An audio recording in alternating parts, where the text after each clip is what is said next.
Boom, there we go. We're live. Everybody, thank you very much for coming in tonight to the pigsty. Tonight, on our third attempt, we have Russ with us, better known as the Frustrated Atheist. And as always, we have the beautiful Amanda with us too. So, Russ, if you want to give a shout out, let people know who you are and where they can find you. Heyo, I'm Russ. I'm a person. And you can find me on Twitter, either participating in or starting dumpster fires. You're also a piggy. Tonight we have two pigs on screen, which is, from where I'm looking, Manda's squeezed in between a bacon sandwich. 3. Oh, no, there you go. Piggies all round tonight. Piggies all round. Or, 4. Well, that, as you say, man, that is something that... where you are now at the minute, but where I wanted to start was that you do have a YouTube channel, and in the description, I haven't put the link to your channel in the description. What I've done is I've put the trailer to your channel in the description, because I think your trailer is fantastic. It's a wee bit long, but it puts the point across really, really well. The music all matches together. It's absolutely fantastic. And what I wanted to know was, when did you start your YouTube channel? What was it that originally got you to get onto YouTube to start streaming? Before Twitter? Was it after Twitter? Yeah, so I started the channel because I like fossils, and I like to look at the different fossils and whatnot, and coming across different, just following along with on Facebook, really, at first, just a bunch of different things about how creationists talk about all these, fossils like Piltdown Man and all of them stuff, and all the fossils like that, and all the hoaxes. And I just sat there and looked on YouTube for a while, and just didn't really find in detail breakdowns about them. And I was just like, why not? And so I decided that, okay, I'm just going to go ahead and start a YouTube channel and go ahead and do that myself, because, for kind of like shits and giggles. Did you come from a creationist background? Do what? Did you come from that sort of background? No, I just have a fascination in it. I just have always been fascinated with fossils. And when people like that come out with these excuses like, it's a hoax, it's lying, things about evolution or a moon landing or flat Earth, any of those, I always wonder, but why? What? I'm a climate scientist, and so I get a lot of climate deniers that tell me that I'm just lying with all the other the 98% of the other reputable scientists of the world. We're trying to push some agenda, but why though? What is the and that usually stops them in their track, because they have no real they can say it's a hoax, whatever they disagree with, but their reasoning is never there. Yeah, so the only reasoning I've ever gotten from people whenever they talk about things are a hoax, and so I sit there and I play the devil's advocate and sit there and say, okay, it's a hoax. Why is it a hoax? And 9 times out of 10, they always answer with conspiracy. It's a conspiracy to make sure that the rest of the world doesn't know the truth. And it's like, okay, but why? Why? Yeah. And the moon landing one, because that was a matter of which I obviously know was not a hoax. The moon landing happened. Everybody get over it. But that was a matter of us flexing over Russia. But that's where that argument goes away, because if it had been a hoax, damn well that Russia would have figured that shit out and would have exposed us for it, because that was the whole point. It was the space race. So. Yeah, the space race was definitely a way for each other to flex, because technically the first ones in space were the Russians. They had Sputnik. Of course Sputnik, and they were the first ones in space. And so then it became from, okay, let's not make it the first one to space, but we're going to make it the first one to the moon. And so here we are neck and neck with Russia, trying to get our people to the moon first. And of course, we all know how that ends. And you're right. If it were a hoax, if the moon landing were a hoax, the very first people who would have been on top of that shit would have been the Russians. They would have sat there and said, "Oh, nope, they didn't really go to the moon. That means we can be the first ones to the moon." And they wouldn't have said anything until after they've already launched their people into space. Well, you see, the idea of the young Earth creationism and things like that leaves them open to the idea of conspiracies and leaves them open to that because there's no critical thinking and there's no, they can't follow a path. When they get to the point where generally in their life, in their spiritual life, they can't find an answer, they just use the God of the gaps. So when in the real life they come across something they can't understand, it's the conspiracy of the gap, so to speak. Them, it's they. Can we turn that around and just start saying that God is a hoax or a conspiracy? And then we could try, but it mightn't work. Well, you could, but the thing is they're always going to have some kind of answer to sit there and just go off of. So you found an interest through fossils and then found yourself meeting and coming across an awful lot of crazies, a lot of young Earth creationists and things like that. And do you like to argue in general at that stage, or do you just like to, I'm going to have fun with these people? Oh, I'm an asshole in general, so arguing is what I do best. But yeah, no, I do have fun with these people. And then there's some people who I can see are trying to be as reasonable as possible. And so what I do with them is I just use pretty much the Socratic method and just kind of sit there and ask questions and figure out why it is that they believe these things, and then try to make sense of it for my own self, so that way I can see from their point of view. But for the most part, the ones who are just spouting off with some of the most ridiculous, stupid stuff, I just sit there and I just fuck with them, because it's like, okay, like today somebody went off about pretty much how women's sexual value goes down after 30, and I just posted a meme said, "I'm here to laugh at you." Like that's it, because that's all I was there for, is to laugh at them.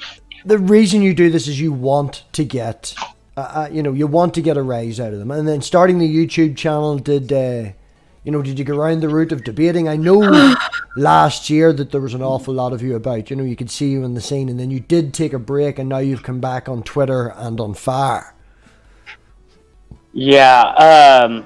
So whenever I started off, I did go into a lot of the different debate things, and the first one, of course, was that I ever debated was Nephilim free, and we were talking about the Grand Canyon and how the Noatic flood couldn't have made it, and I'll never forget this. One of his responses was, "Look at the jagged edges of some of the cliffs; they're pointing to the sky. How can that be if it weren't for the flood?" And I'm like, "I'm sorry, what?" What? Exactly. It's like the idea. That's exactly what it said. I'm like, "I'm sorry, 10. What?"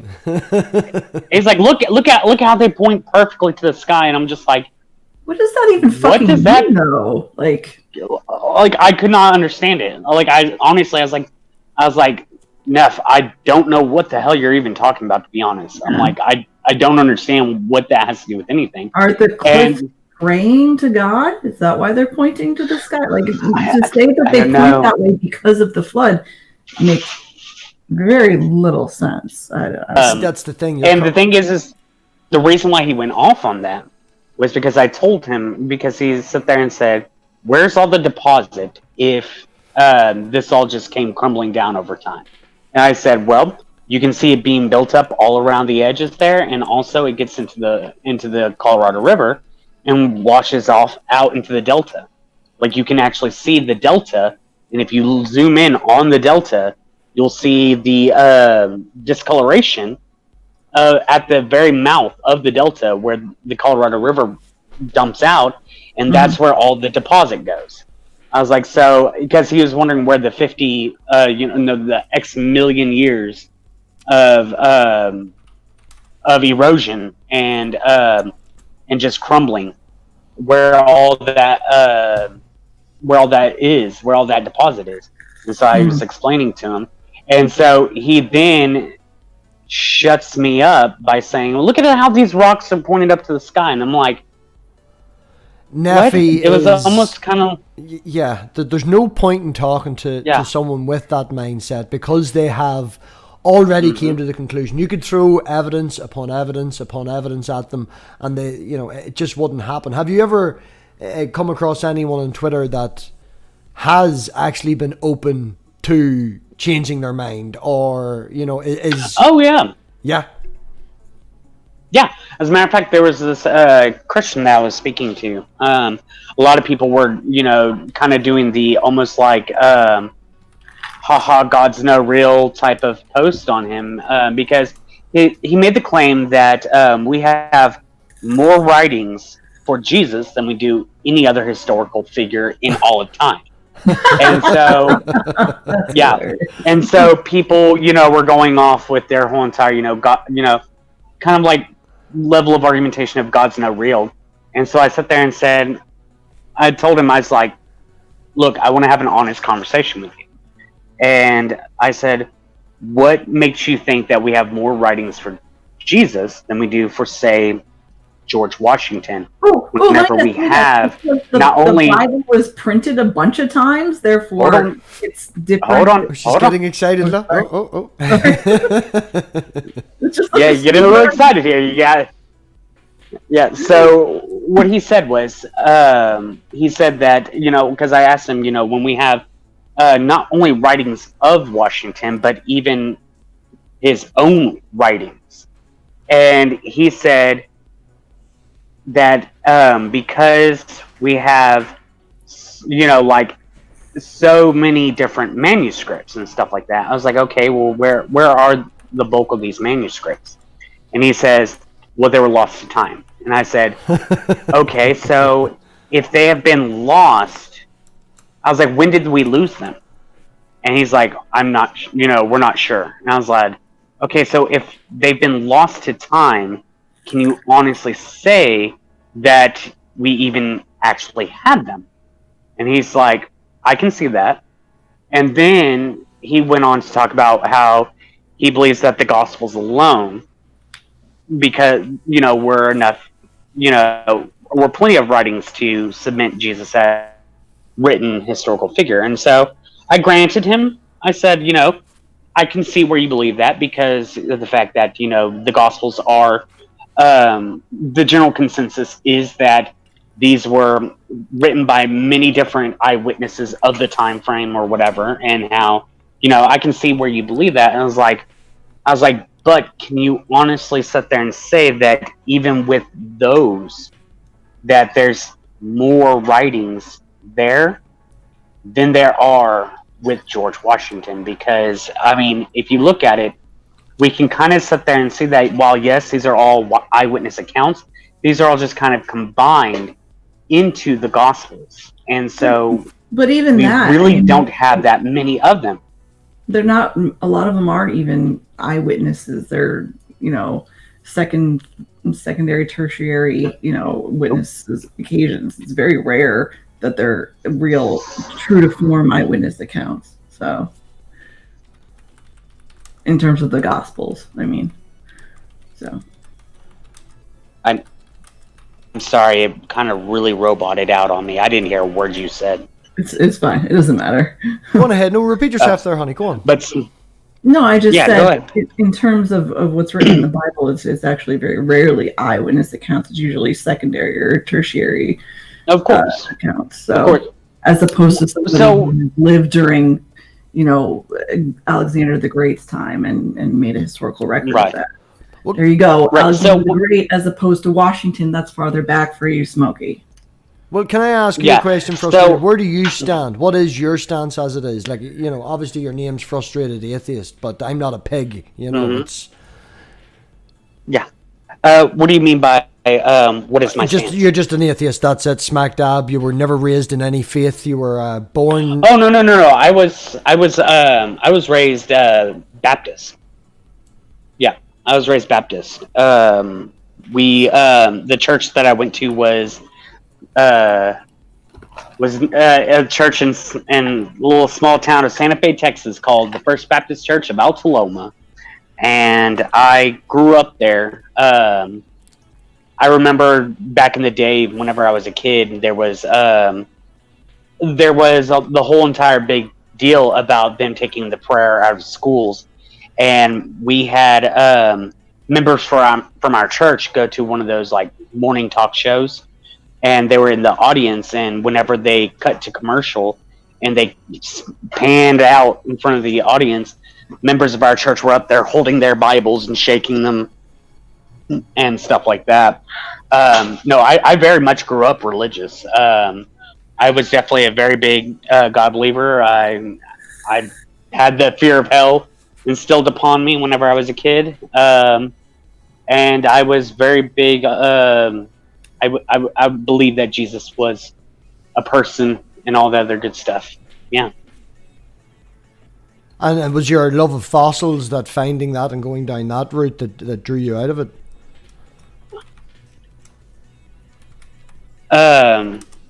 So my travel away from faith actually didn't have really anything to do with my love of fossils. It just had a bunch of little breaks over time. We weren't ever young Earth creationists, so having dinosaurs way before humans wasn't something that really pertained to us. Like we could accept dinosaurs before humans. I don't really know much about how. No, I was just saying, I'm in the UK. It's of the same belief over here. You know, it's just accepted. Evolution is accepted. These things, you know, we don't. My first introduction to young Earth creationism is when I joined the community in 2018 and met some Americans, and it was like, wow, this is real? People actually believe this shit? Yeah, no. So we never really talked that much about evolution. Like we believe that, you know, God created us and all that other stuff, but evolution wasn't really something we ever talked about as far as being kids. I don't ever remember. Like in your family or in your school? Oh. Russ. Yes. In your family or in your school, did you mean? Because you, in terms of, you said you didn't really talk about evolution. So the family, we never spoke about it. In the church, we never spoke about it. And in school, we never really talked about it because it's Texas after all, and Texas is very Christian based. And so, I mean, we learned biology and things like that. But in high school, whenever I was in high school, I was homeschooled from about 2nd grade till 8th grade.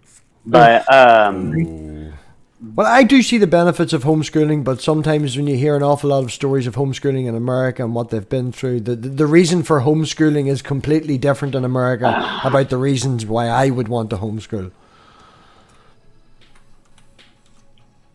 Yeah, that's discussion.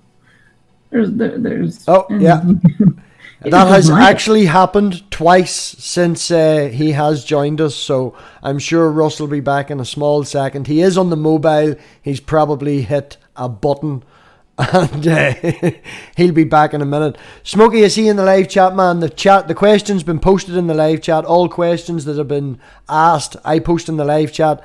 They'll be asked at the end. If you can't hang around, you can always come back, man. You can always rewatch. We have Russ again. Russ, you're back. Yep, sorry, my phone did a dumb. Sorry, go on ahead, man. So, what was it that y'all were saying before we were talking about the young Earth creationism and coming across it in America, and you were raised Baptist. And your schooling experience. Oh, yeah. Yeah, so my homeschooling experience was, so we learned, like, every year we had to go to the state capitol and take a test to make sure that we were pretty much up to speed with kids in our grades going through public school. And so, I mean, there was an actual, thing where they, where they kept track of it. The state kept track of it. Right. But the thing is whenever it came to actually homeschooling, like, we learned all the things that we were supposed to, but every day before we started learning those things, we always, like, a Bible study, and we, read out of the Bible, and we sat there and did lessons from the Bible type of thing. And so it was school, but it was, we also... But it was like a giant testing sensor just to make sure that everybody was right and everybody was at the same level. Do what? The state capital, when you went to that and you did the testing from your homeschooling, it was to make sure that you were adhering and getting to the same level as all the other kids that were in public school. I hate that my phone's doing this.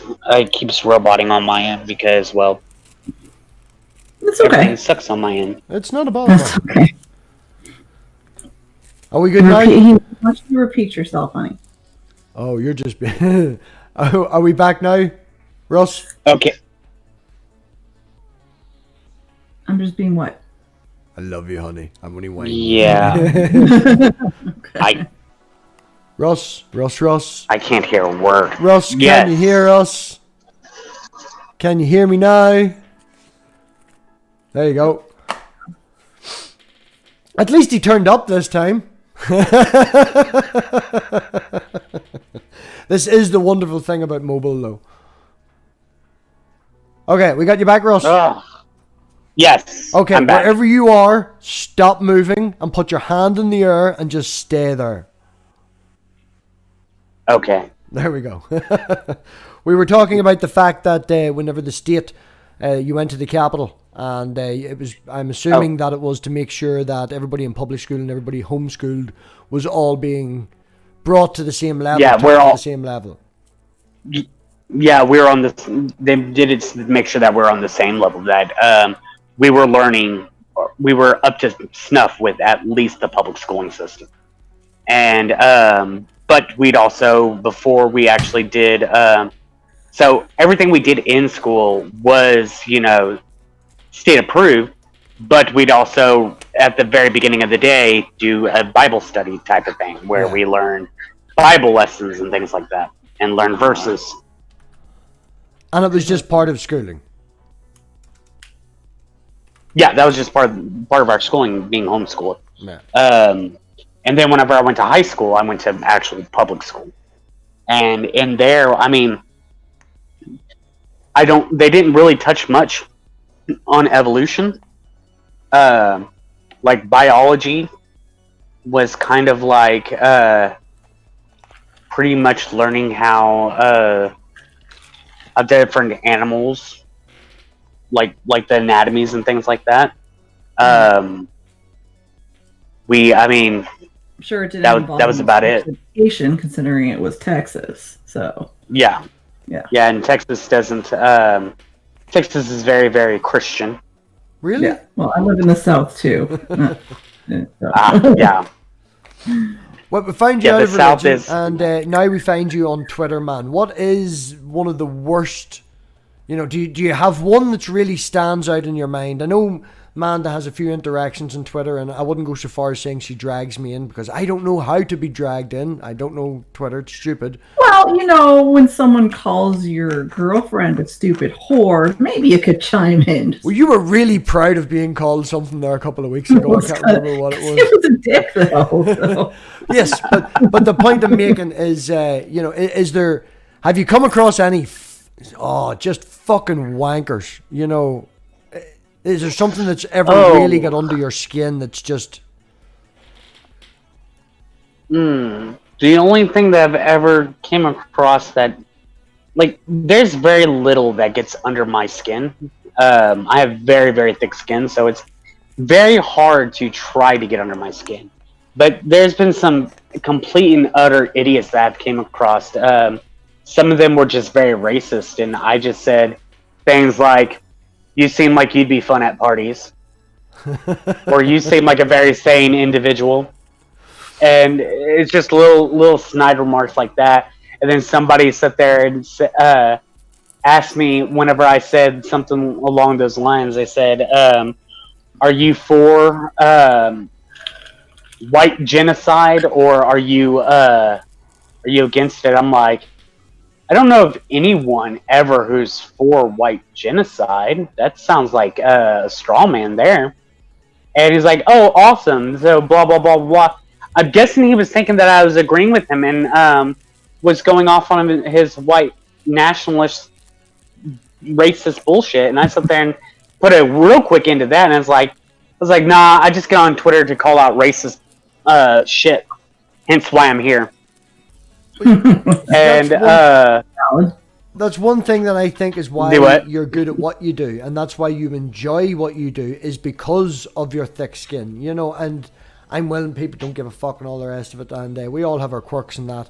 But I find with Twitter that a lot of people, it comes to the boiling point where they need to take a day or two off, they need to take a week off and things like that. And I understand that, I do. And the reason being, from what I can see, is it's not that people are snowflakes or anything like that, but people get very emotionally involved in the actual argument. Oh, yeah. You know, there could be a triggering point, or, you know, at the end of the day, you don't know who this guy is. You know, it's nobody you're ever going to meet. And to be honest, their opinion doesn't really matter, because they are just some idiot on the internet. So I can see where you're getting enjoyment from it, but people can take it to heart, if you understand. Oh yeah, and the thing is every now and then, because I'll come across some shit that just really is taxing on my brain, that I eventually will sit there and black out from Twitter for a while.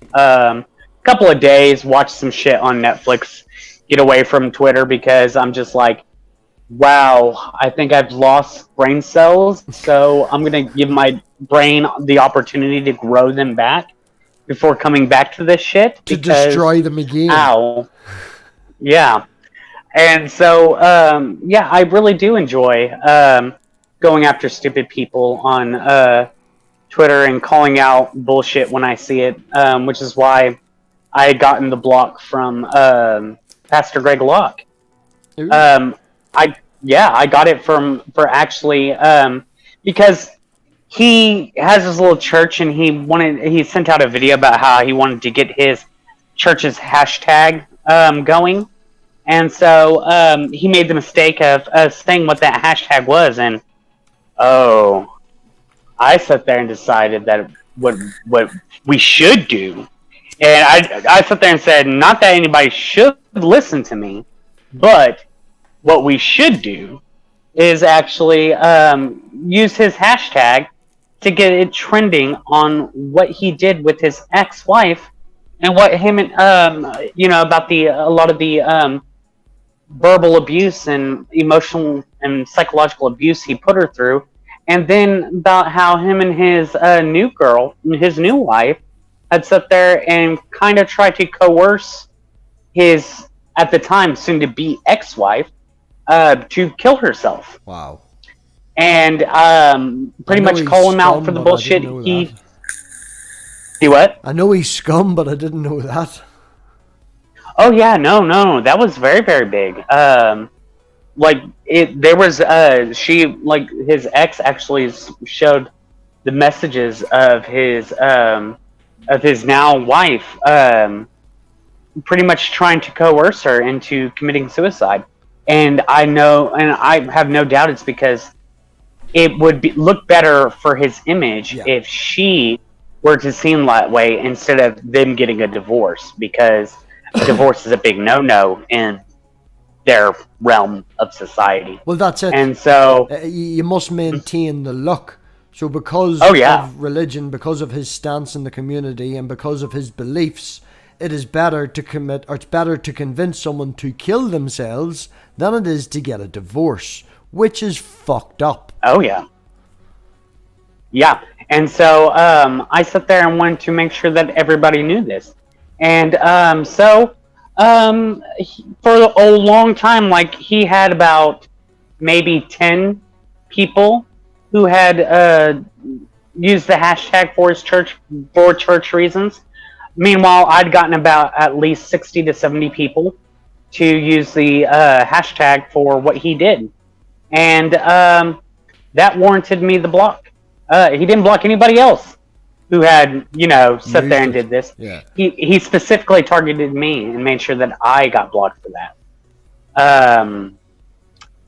So that was a very, very fun day. Well, in the process of doing all this, right, and as much as I know that you enjoy the arguments and things like that, is there any, obviously there's a desire in you to try and convince people or try and educate people more so to the point, but the way Twitter is drove around, do you think people are watching this is scrolling up? I know it's not like Facebook, like a YouTube, we're having this conversation, there's 35 people watching, and we know that there's people watching our interaction. Twitter is very, it limits it down because of the way that the format is. Unless you actually think about it, it's just 2 people, 3 people in this little tiny thread, this little tiny chat room having this conversation. And it gives the people doing it the ability to say things that they wouldn't say to someone's face because it is so anonymous, and because it's so small, if you understand. You don't have that constant thumping at you that there's 100,000 people watching you or things like that, Yeah. What was it that you're trying to get out of that? Because do you I do it? Do you track. think that whenever you're doing it, there's 100 people watching? Do you think that there's people's minds changed, not the people you're interacting with? The reason I do this is more so for the audience and changing the mind, or not changing their mind, making them think in a certain direction is the audience, more so than the people I have the interactions with. On Twitter, I find that it's not like that. I find it's more just 2 people arguing, and even though a lot of people can watch it back, I don't think that there's really, I can't see the benefit of arguing on Twitter, if you understand. Oh, yeah, no. So whenever I make a post... Cathartic? Do what? I said it's cathartic? I don't know. Yeah. Whenever I make a post, what I normally do is... I have 2 different types of posts. One post... Well, no, I'll take that back. I have 3 different types of posts. One post is a post that's for educating people. And it's usually starts off with, talking about something specific. Then I have my more dumpster fire posts where I sit there and know that the take that I personally have, somebody will find controversial, and in which case I post it anyways because fuck it. And if they find it controversial, well then it's funny to sit there and watch them cry about it. Then there's the post where I'm actually just shitting on people, where it's like, wow, you just said something really, really dumb, so I'm going to share it so that way everybody that I know, or everybody who follows my feed and comes across it, will point and laugh at you. And some of them are very, very she said, very cathartic. It's like, look, this is something for people to laugh at because I got a kick out of this because this is stupid. And then when people start, oh my God, what the hell is he even talking about? And, it's like, yes. So I'm not the only one who understands that this is fucking stupid.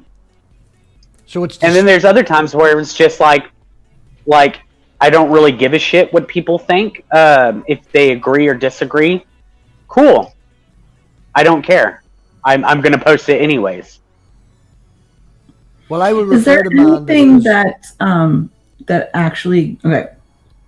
And for instance, most of the stuff, especially the fact that it is, as MathPig said, anonymous and whatever. For the most part, I mean, most people go on as some fake name or whatnot. But is there anything that actually gets to you? Because for me, I just get pissed when people say shit about my kid or me being a mother, even though they don't know me at all or whatnot. But even if a stranger calls me shit mom, which has happened to quite a few times. That does upset me. Is there anything like that actually upsets you? So one of the things that kind of irritates me are the posts where people are trying to pretty much find any way and every way to condone police brutality.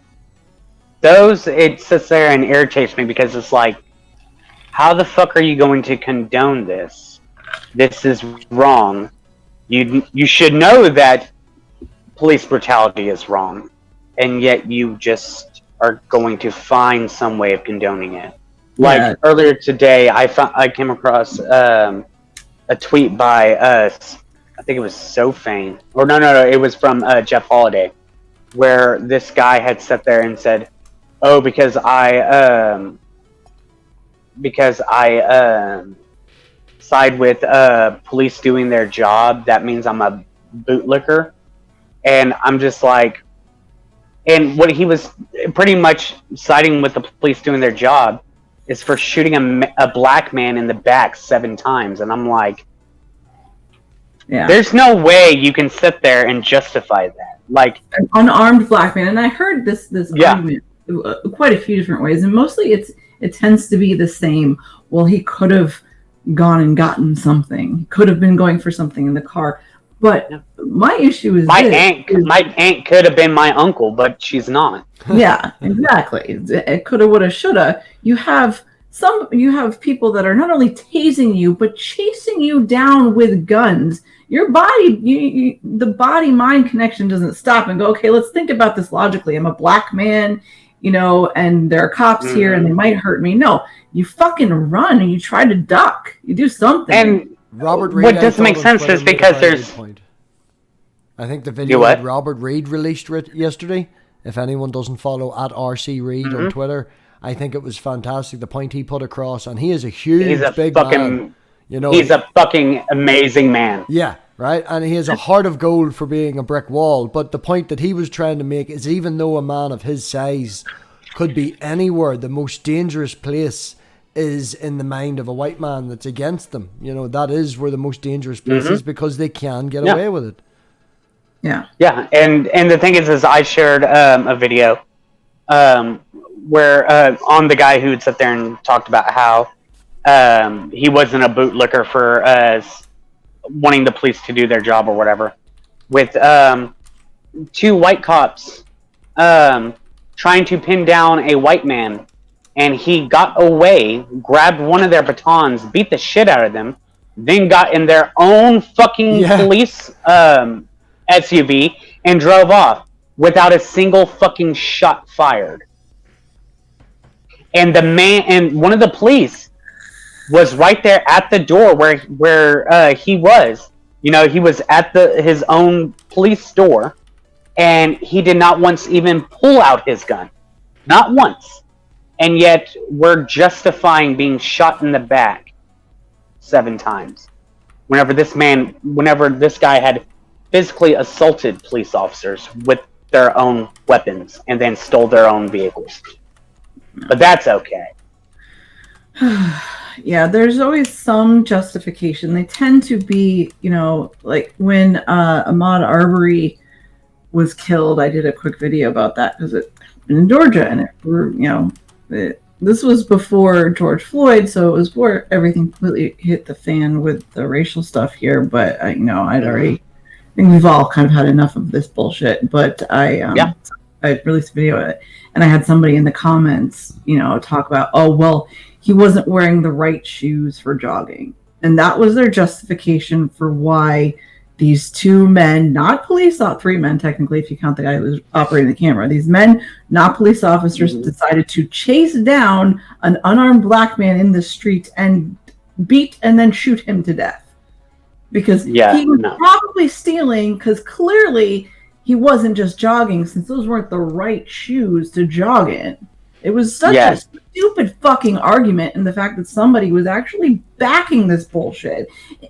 Regardless, even if you want to go all the way around and say that he did steal, whatever the fuck, that gives these people no right to fucking murder this man. And he didn't steal anything. It was all bullshit, but they'll find any justification. I mean, shit into the ground. Yeah, I mean, take George Floyd for instance. Like, they sit there and said, like, when people sit there and said, you had people who were like, what happened to George Floyd was bullshit. And then later on, these same people who were agreeing with a lot of us saying that this was bullshit was like, then going, well, he did have a criminal past. And it's like, I'm sorry, I don't give a shit. I don't give a shit if he came outside of a store with a stolen fucking TV. Mm-hmm. The thing is there is no crime that is acceptable to shoot him when or to kill him whenever he's unarmed, he's cooperating, and on top of that, he's saying, I can't breathe. And then there's no reason to shoot people. Yeah. There's no even a reason to shoot people whenever they sit there, and no matter what the crime is. Now, if he's pointing a gun at you and shooting at you, by all means, shoot back. Mm-hmm.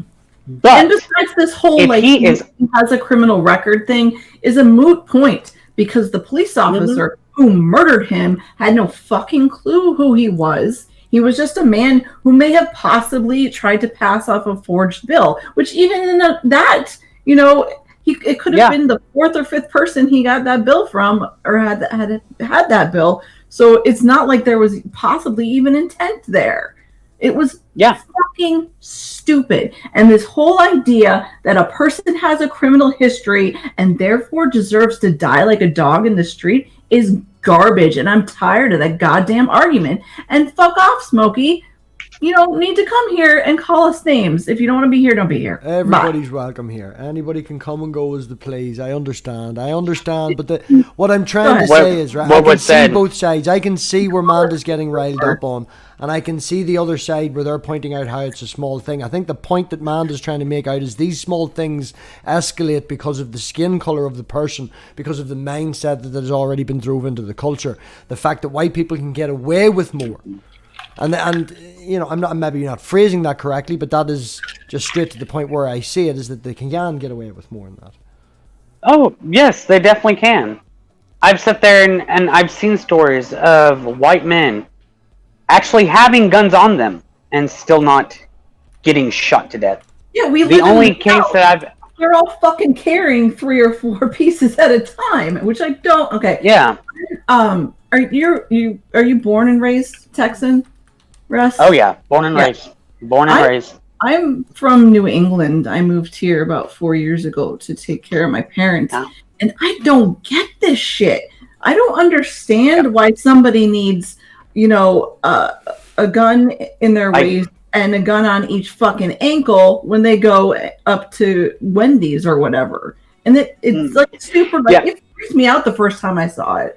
It's not like I did. I mean, I live in Arizona, so I've seen concealed carry before, but it's just I'm never in Connecticut. So the justification they give is the fact that if somebody sees that they are heavily armed,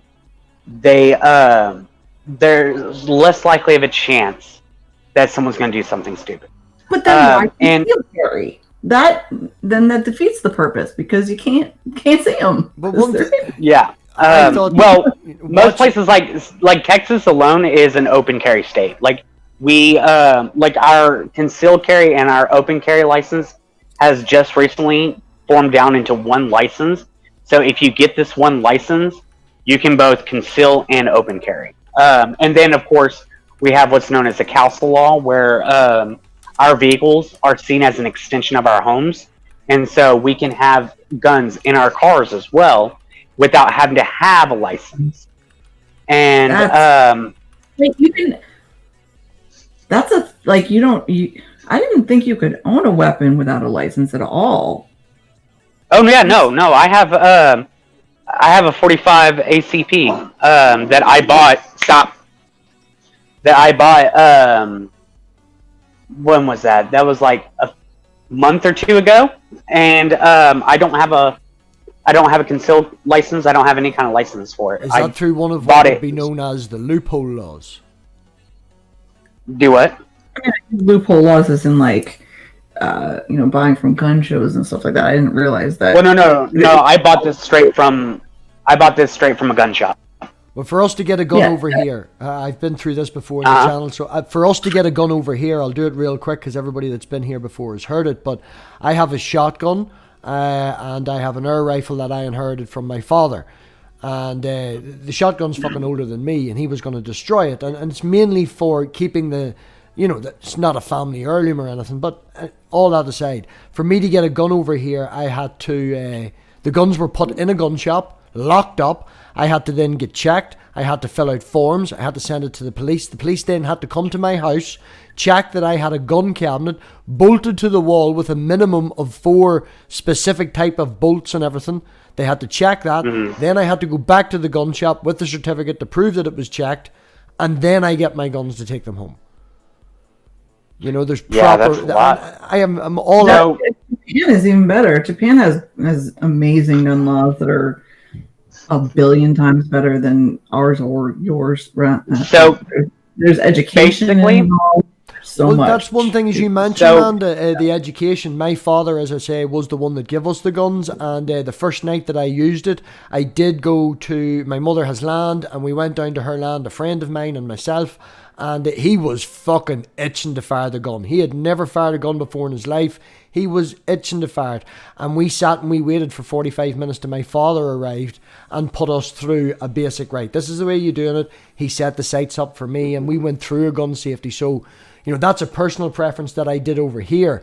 But that's because I've been around guns, my entire life. And there's always been that drive for education around them, that drive for safety around them, Yeah. So the thing with me is I grew up around guns because we hunted. Like, that's what we always did as a kid. We hunted. And so my dad would always take us out to the deerlies, and I was shooting 30-06s and all that whenever I was a kid. Hell, my dad for my very first after my very first hunting trip with him for Christmas bought me a skinning knife, and at the age of 5, and my mom said no, I couldn't have that, so he kept that one. Yeah, but, I've discussed this with Manda knives and things that... Oh, we've lost him.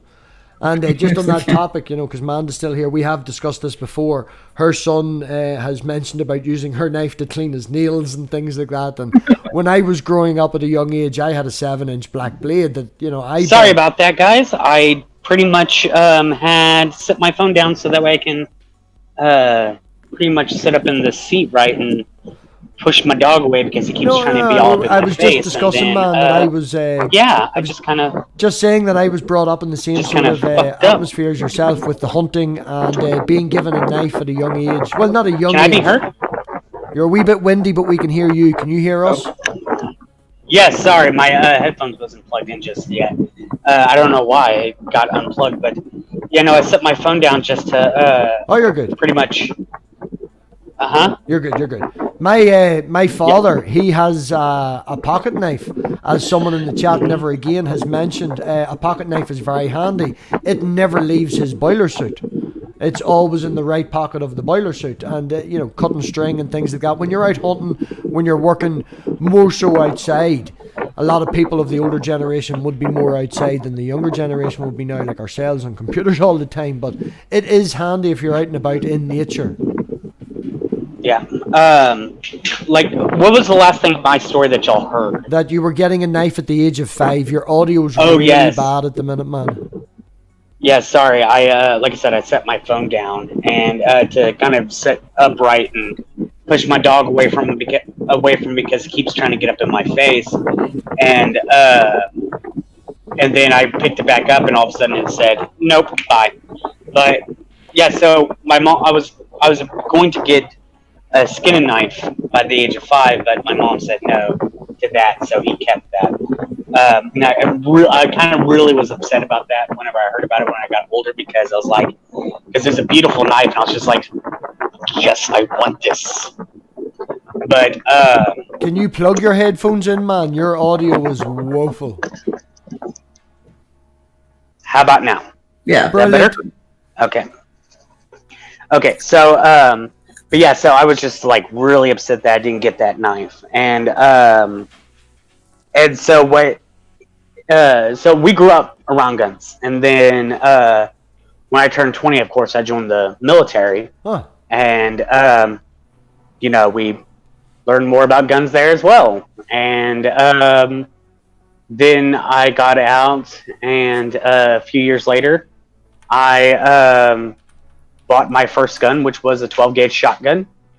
And then then I bought a little 22 pistol, and now I have my, like I said, my 45. And whenever I got pulled over one time with a cop, he sat there and asked me if there's any weapons in the vehicle, and I sat there and thought about it for a second. I was like, nope, not now. And he said, but normally? I was like, well, occasionally you can catch me with my 1911 on me. And he's like, good gun. I was like, yeah. And then another time I got pulled over, and I did have both the shotgun and the 22. And I told the cop that, and I was like, it's in the back seat. I can't get to it. And he's like, that's fine. He was like, I just, wanted to know that, if it's there, if you had any. And I was like, yep. See, if I have to transport mine, I must have my license with me, with my certificate and all that there. I can't even, there is no conceal or anything here. I don't have a carry case or anything at the minute, so they go in the back seat and they get covered with coats, so, they don't get seen. But you must have your license with you. It must be displayed. Well, not displayed, but you must, if asked for, display. Yeah. Yeah, but like I said, with here in Texas, we have the castle law, so that way, because our vehicles are seen as an extension of our home. So they're just like, yeah, you don't have to have any kind of license to have it in your vehicle. Now, my father, he was in the Territorial Army over here, and he did have to carry a 9mm with him. I'm not sure of the exact gun. I haven't asked him that, but he did always have to have it on him for safety, growing up in Northern Ireland during the Troubles and stuff. And never, ever was I allowed to touch that, go near it, or anything whatsoever. It was fully registered with the government, and he never let me near the 9mm whatsoever. Every bullet was accounted for. Every single thing was accounted for. There was no this police running up, popping someone in the back 7 times and then going and getting another clip or anything. Every single thing was accounted for. Oh yeah, no, we there's several times like there's one time we went out into the field and somebody lost a pair of night vision goggles, and we were told we are not allowed to even leave because we were about to be done with the field training, and so we did come back from the field training, and we were doing inventory check to make sure that we had everything. And a pair of MVGs came up missing, and we were about to have to stay on post until those night vision goggles were found. Thankfully, they were found like an hour or two later, but I was like, oh, son bitch. I was like, nope. I was like, there goes my fucking weekend. Well, we have sort of diverged off. Goggles, Russ? Did you lose the goggles? No, I did not lose the goggles. No. My job was actually to maintain and fix the night vision goggles. So there was no me ending up losing anything like that. Well, we have sort of diverged a wee bit off. We've been ranting and tangenting, and if I can bring it back to the original point a wee bit ever so slightly, I do want to put all the pressure on Manda at the minute, and yes, shocking looking face. Yeah, oh no, it's coming. The reason is the same, man. You're on Twitter now. You're doing the right. Manda, is there anything on that topic and on that subject that you would like to ask Frustrated, or something that that really annoys you about Twitter? That because I know that you do. When he was mentioning earlier about the 3 and 4 different posts that he has, I was thinking back in my head of certain posts that you have, and they could be categorized by that. There's the shit posting, and there's the this is an absolute wanker. Look at this guy, and then there's sharing information. One thing that I did find, though, living vicariously through your Twitter, is you had an interaction quite recently with another climate scientist. You both had points that you made. You both disagreed on points that you made, and even to the stage where you were doubting yourself. which is, I think, is good about science. It's good about the way we converse with other people, of this level. But at the end of the day, he followed you. There was an interaction now, and that will then move forward. Referring back to Pastor Locke, when you hear something you don't like, you block the person. The difference in the community with people that Manda would interact with on the intellectual level is when you disagree with someone, you follow them because you want to disagree with them more and learn more. Well, I think we had a decent discourse, and I was actually, when this happened, I was thinking about this is why science progresses and moves forward, because instead of, he disagreed with something that I said minimally. I mean, it wasn't like, you're fucking wrong, shut up. It was like, this is why I disagree with you, and here's why. And we both listened to each other, and we spoke for a bit in the thread and gave points and met in the middle. But it was respectful. We listened, and I think we both kind of grew out of the it wasn't even out of the discourse itself, as opposed, which I don't get a lot online, as opposed to just somebody says something you disagree with, and they're like, and you're just like, you're a fucking moron, I don't want to hear it. Like, I saw somebody in a thread earlier, and this was an atheist friend of mine.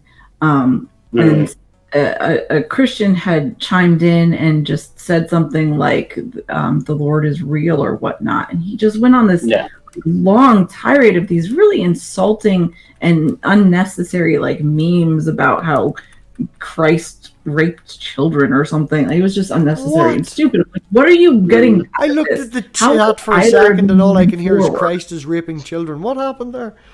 I know, it just didn't make any sense to me. And I just feel like there's the difference, though. Like, there's so little of being able to, it's so rare to come into a discussion or an argument and have a real discourse that is respectful and open and honest, but you listen to each other and you take into consideration each other's points, whereas fucking 90% of the arguments on Twitter is just, fuck you, I'm right, you're wrong. And that can be very frustrating. And you're limited in your amount that you can actually type back. So you can't put a citation in of a certain thing. You can't put in, what people would call as evidence. It has to be absolutely limited to, I'm right, you're wrong, shit, I've 20 letters left.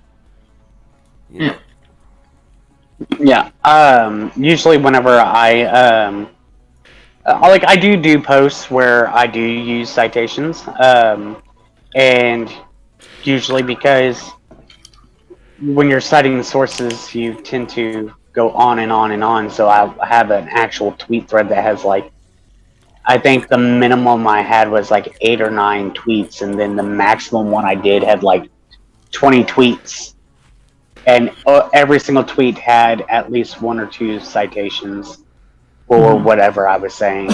But I do get agitated with a lot of atheists because, for instance, I came across this one atheist who, this guy had sat there and talked about how his child, his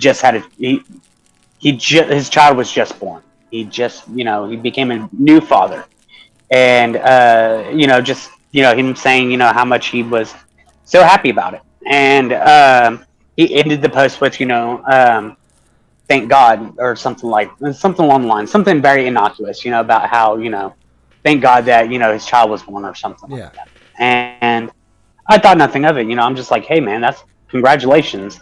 And this atheist sat there and really went off saying about things about how so many children weren't born today because of because of miscarriages and things like that. And I was like, dude, chill the fuck out. Let this man be fucking happy. Damn. Yeah. And he sat there and was like, oh, so because his child is born, he's allowed to say stupid shit? I'm like, yes, exactly. He is allowed to say whatever shit he wants to. He's fucking ecstatic that his son's born. And I'm pretty much like, get off your fucking high horse, you little dick-sucking motherfucker. Like, this shit pissed me off, because it was like, this is why, whenever, theists say shit about atheists, it's like, I understand why now, because some of the atheists are insufferable. They really are. They sit there and get on my fucking nerves. I mean, I'll agree that there are quite a few of us that are insufferable, myself, I'm sure, included. Although sometimes there's context, and sometimes you have to take in. Like there was a post the other day that somebody had. It was kind of similar with It wasn't just thank God. I mean, they were praising Jesus for the fact that they had met their soon to be husband and whatnot. And I just said, well, so Jesus, took the time to let you meet your fiance, but is, allowing for all these people in America to suffer, through this pandemic. So, I mean, it wasn't dickish. I just pointed out a fact that your logic is flawed here, that he took the time to do that. But I know what you mean. There's so much, we all want to think that our side is correct, and well, our side is correct, but it's righteous and whatnot. But there's plenty of us that are fucking assholes on all sides of the aisle, and that shit happens. The thing is whenever I'm talking about how there's atheists that are insufferable, there are definitely theists that are insufferable. I find a lot of people like him, but I find Cameron from on Twitter, who goes by Capturing Christ, I find a lot of his stuff very cringy and very very, very insufferable at times as well, because he just sits there and it's just fat off, oh, by the way, Christianity is true. And it's like, dude, this is so fucking like low level shit. Like this is the shit that, and this is him, and I wouldn't mind it so bad if it came from some kind of like stupid person, but this is literally coming from someone who boasts in his bio how he's part of the intellectual side of Christianity. And it's like, it's like, dude, no, this is not. Like, are there really, really fucking intelligent Christians? You're damn right there are. I would like to shout out Laura Robinson right now, because she's a Christian, and she is fucking smart as hell. I sat there and come across her post when she talks about the New Testament and, the fields that she actually works in. And it's like she can go on for fucking tweets upon tweets upon tweets. Man, send me her link. She is fucking brilliant. Send me in a DM as soon as we finish this. Send me her information, because something we are going to work on here. We have got a few people to agree to it at the minute. Is one of our open mic nights that we have on a Thursday, and the importance of scholarship and the reason why we do it. The reason why people try and move forward on it is something definitely we want to talk about. And oh man, we've had you here for just over an hour now. I think we've had a wonderful night's crack. It has been good fun. I don't think we've got to hear enough about the dumpster fires, but Thursdays, man, come back. We'll have these chats. We try and do this, and mentioning and referring back to the memes and assholes on both sides and things like that. That's sort of what we're trying to build here, people. That's what we're trying to do, is we're going to try and bring people from all sides, and just, at the end of the day, when you get to know that annoying cousin, he's still your cousin. Your annoying brother, you still have to put up with him. You still have to go back and have these conversations.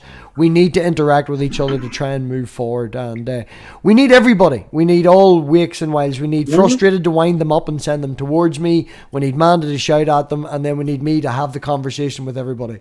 Oh, yeah. So you're the savior then. I'm all about allyship in general with theists in general, because that's what I like to do. I'm tomorrow going to be on Aaliyah Kai and Jen Aldridge's show, the Xenia Bridge, and we're going to be talking about a whole bunch of different stuff about allyship and all the different views that me and Jen hold, because we're both atheists who are allies and who actually accept personal experience as a justification for a belief. So it's definitely very, very interesting, and it's going to be very fun. And y'all should definitely check that out tomorrow, if it doesn't clash with y'all, which I don't think it will. If your show, wait, tomorrow's Wednesday. My bad. I don't know why I was thinking tomorrow was Thursday. Yeah, I do. That all the time. Yeah, no. I do that all the time, man. Yeah. Speaking of intellectual Christians, for an entire week, he thought it was Sunday, like Monday, Sunday, right? Speaking of intellectual Christians and Christians that we respect, Spartan Theology has shown up in the chat, so shout out for Spartan. If anyone hasn't checked him out, definitely a channel and someone you want to follow on Twitter and do all that. Well, man, we usually end with what do you want to plug, but you've already done that, so your description, your channel trailer is in the link below. Well, real quick, I came across one question that you sent in the live chat, and that's before one of the many times I exited out. Were there any questions for me from the live chat? That was the only question. If you could address that at the very end there, if you could address that. Do you think you want to address what was it? Can you send it back to me again, because I did not see it, or can you read it to me? Name an ancient contemporary to Jesus that is with comparable biographical support, and the person who asked it is gone now anyway. But I said, because you had mentioned Washington earlier, and I said, well, Alexander the Great. There you go. That's better, because that's one they use a lot. They're like, well, you can't prove that Alexander the Great said, fuck you. Well, if we're gonna go with contemporary like to Jesus' time, like somebody who was alive during that time frame, we do have evidence of Pontius Pilate, both some of very few of his writings alone, and we also have other evidence such as this plate that was at this like fountain area that had a bust of him and actually had his name. There's been several coins that have been found with his likeness on them. We have a lot of different evidence that like Pontius Pilate was an actual human being. Like, this wasn't just somebody that we don't have any evidence for. We even found a ring of that had Pilate's name on it. We have I'm not going to say we have like a crap ton of evidence, but we do have quite a bit of evidence for Pontius Pilate as a human being, including historians from that time frame who spoke about him. Brilliant. Yeah. There you go. Question has been answered. So, on that, Manda, have you anything coming up? You have a stream with Knock tomorrow on climate change, I do believe, yes? Yes. Smokey, the guy I was arguing with earlier, argued with Knock about climate change, and I'm reviewing his arguments tomorrow at I don't know what time, but should be with BRAINBUG. And then this weekend I have the TV time on Saturday, and on Sunday Chris Shelton and I will be discussing Operation Paperclip. You're bunged this Operation way. What? Paperclip. Oh. Yeah. Sound of intrigue. Sounds interesting. Yeah. I definitely, I'm not going to ask what that is, because we'll have to all wait until the day comes. You don't know what it's when the Nazi scientists were brought over to help start the shuttle program into America. And I don't, regardless of having worked for NASA, I don't actually have like inside knowledge on this though. But you're a NASA shill. Oh. So we can just say everything that you say is all CGI or whatever. Yeah, pretty much. I get that, so it's okay. You're all part of the conspiracy. You get paid by NASA to shill for them, so we can't even trust a single word you say, ever. Mark Sargent said the exact same thing to her. She replied with "suck my dick." So, Oh, well, I have, for as staying always, I have the open mic night on Thursday, and next week we have JB Spartan recommended on Twitter. I followed across, found out he had a YouTube channel. Only 20 or so subscribers, another newcomer to the community. So we get to meet him, get to see what they're about, and have a bit of fun with that. So as always, everybody, thank you very much for watching. Manda, thank you for helping me out. Russ, thank you for being here. And a huge thank you, as always, to the Patreons. I have made a new video that it's added the new Patreons till it. So apologies for those that aren't mentioned tonight. But as always, thank you very much for coming. And we will oink and we will out.